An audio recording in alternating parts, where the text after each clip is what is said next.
In this section, we're looking at polynomial and synthetic division. I'm going to do some examples out of your book to go along with each of these. So if we're doing long division, here we have 5x squared minus 17x minus 12 divided by our factor of x minus 4. And so long division means I'm going to put our quadratic on this one here under the divisor, and then I'm going to divide by x minus 4. Now the big thing to pay attention to here when we're doing this is my first term here and then the first term here that we're dividing that into. So what is it that I multiply x by to get 5x squared? So I'm going to multiply by 5x. Now I'm lining that up because we have our x's in the same spot. I'm going to use distributive property. I'm going to multiply both of those by 5x. Of course, the 5x times x is 5x squared. That's what we were going for. And I also have the 5x times this negative 4, so that goes to a minus 20x. Now what we're going to do is subtract both of these terms. Now 5x squared minus, and I'm subtracting that whole quantity. When I subtract that, that goes to 0. Then I have a negative 17x minus a negative 20x, so that would be a plus 3x. And then I drop the next term down. And again, I'm looking at first term here to first term here. What do I multiply x by to get 3x? I'm going to multiply by a positive 3. Again, I distribute, so that becomes 3x, and then the 3 times that negative 4 is minus 12. I am again going to subtract that. It goes to 0. That tells me that x minus 4 is a factor of this. And then my other factor is 5x plus 3. Now, because we're dividing by x minus 4, when we're talking about the answer to this, we're already given the x minus 4 that we're dividing by. We just found that our answer is 5x plus 3. That would be the other factor, and we would need to mention that x cannot equal 4 because that's what we're dividing by here, and then we would be dividing by 0. With the synthetic division,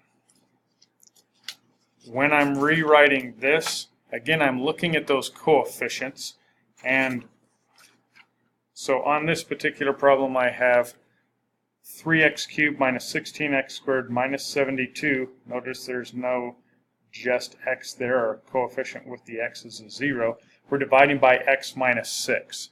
So with synthetic division, I'm going to take my 0 from this, so that would be 6. And then here I'm going to write down my coefficients for each of those terms. And I want to go in order. I start with the x cubed. My coefficient there is a 3. With the x squared, my coefficient is a 16. Remember, we said that the x has a coefficient of 0. You have to include that in this. And then I have my constant here is a negative 72. And so as we're doing this, what we're going to do is this term drops down, and then we're going to multiply these two. So 6 times 3 gives me 18. And here I'm going to add. All right, so what we did there is, to get to this, I multiply,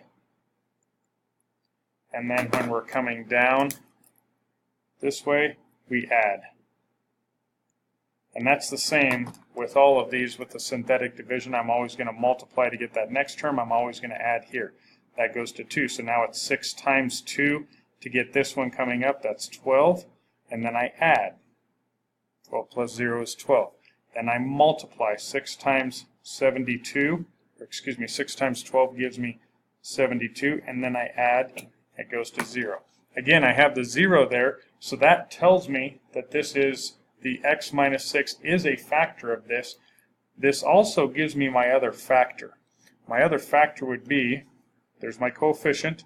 We were dividing an x cubed by an x, so we would expect this to give us an x squared. It does. Here's my next coefficient, so that's a plus 2x.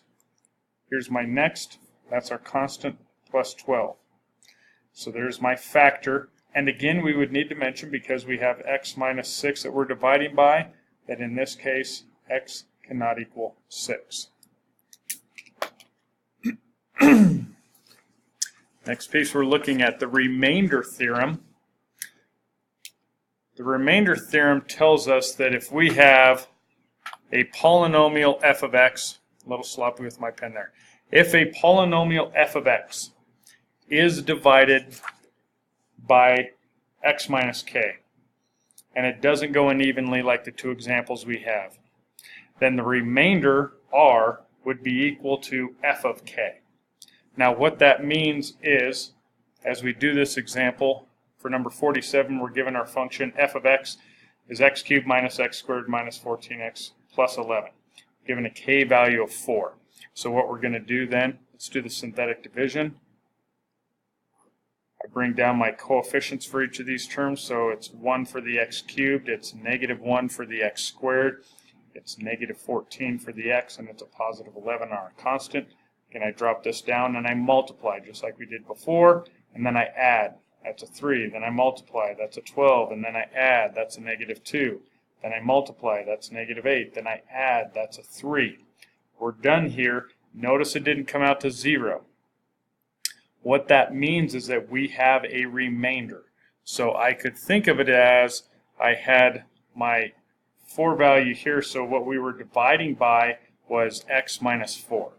And if I take x minus 4 times this piece, so that would be a 1x squared plus 3x minus 2.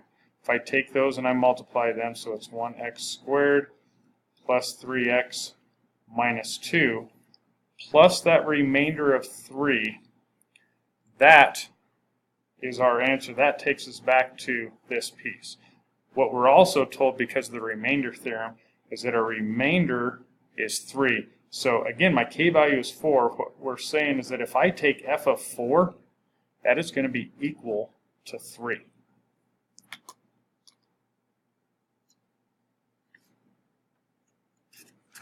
And the next piece we're looking at,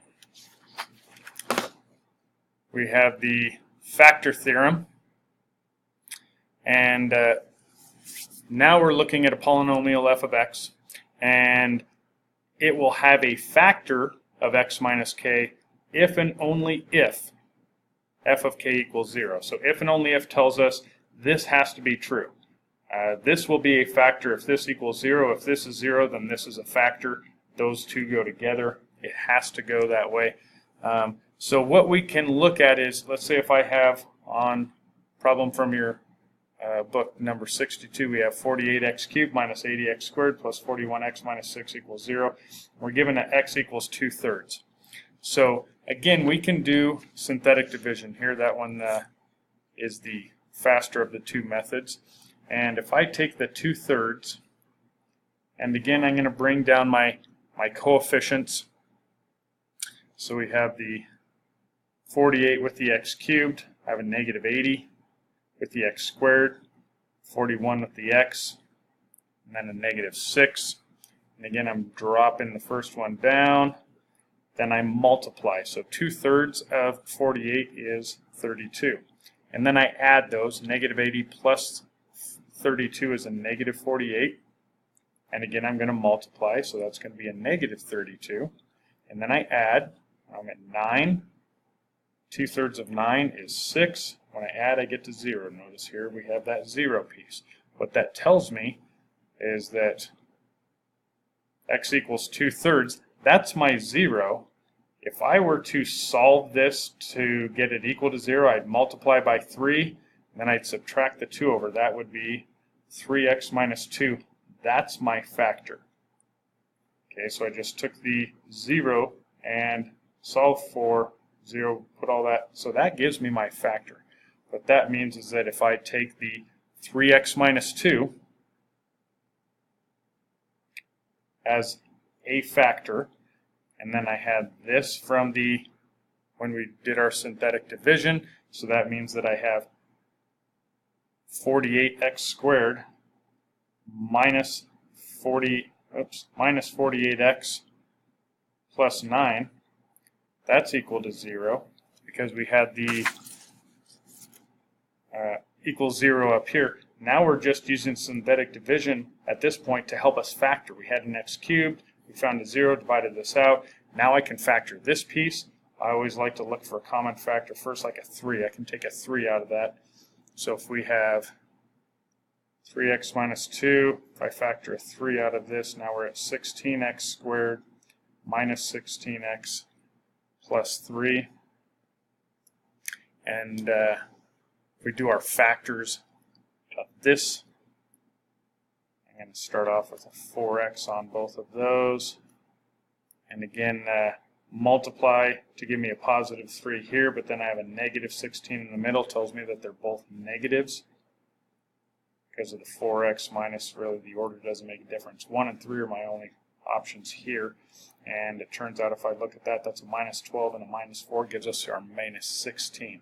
So what that then gives us is our other two factors, and then we can find our other two zeros. Because I can take 4x minus 1, set that equal to 0. And I can take my 4x minus 3 and set that equal to 0. And now I solve for x. So x is equal to 1/4 and x is equal to 3/4. So there's all of our zeros. We started off with the 2/3 and now we also found a 1/4 and a 3/4 as the other zeros to that problem.